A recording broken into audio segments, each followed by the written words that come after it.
Je m'appelle Eric et voici ma femme, Eddie. Elle a été touchée par un cancer il y a 5 ans. Mais elle a eu de la chance. Grâce à un diagnostic précoce et au progrès des traitements médicaux, elle peut vivre tout à fait normalement. Certaines personnes n'ont pas cette chance. Avant leurs 75 ans, un homme sur 3 et une femme sur 4 devront faire face à un cancer parmi les centaines de types différents de cancers qui existent. Heureusement, il y a aussi des progrès. Les chances de survie augmentent chaque année grâce à la recherche et à un meilleur dépistage. Cela permet à de nombreuses personnes, comme ma femme, de gagner leur combat. C'est pour ça que je soutiens la Fondation contre le cancer. Avec plus de 90 ans d'expérience et des centaines de volontaires, c'est la plus grande organisation qui finance la recherche et qui sensibilise au cancer en Belgique.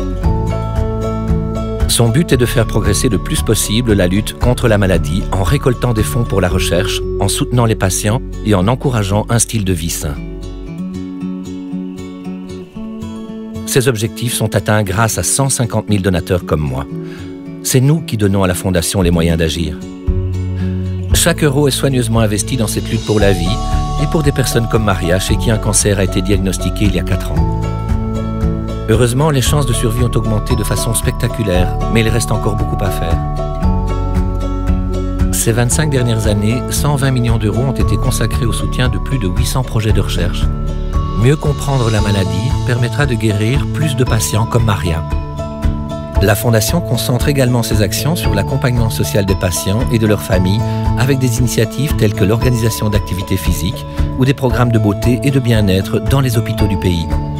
Elle organise aussi des journées familiales qui permettent aux enfants de se défouler en oubliant pour une fois la maladie. Il faut encore parler du soutien psychologique qui a été d'une aide inimaginable pour moi pendant le traitement de ma femme. Mais avant tout, il faut prévenir les comportements à risque, un travail dans lequel la Fondation investit énormément d'efforts chaque année, avec des campagnes axées sur la prévention des dangers des rayons UV et sur le dépistage du cancer, mais aussi en mettant en place des lignes d'assistance téléphonique gratuites comme Tabastop, grâce à laquelle Sylvie a arrêté de fumer après 15 ans de tabagisme.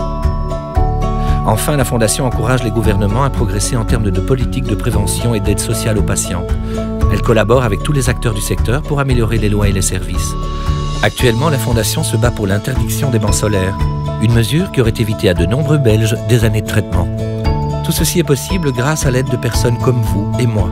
Il y a de nombreuses façons de soutenir la Fondation, les dons, les legs, le volontariat. Un bon exemple est le Relais pour la vie, un événement solidaire et festif de 24 heures organisé principalement par des bénévoles qui rassemble toutes les missions de la Fondation et permet de récolter des fonds pour ses actions.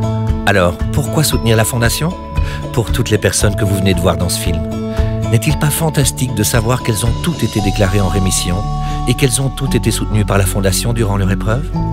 Avec votre aide, la Fondation pourra poursuivre le financement de la recherche et l'aider à vaincre le cancer. Grâce à cela, les chances de guérison et la qualité de vie des patients continueront à s'améliorer, jusqu'au jour où le cancer ne sera plus une menace. Ensemble, nous sommes plus forts.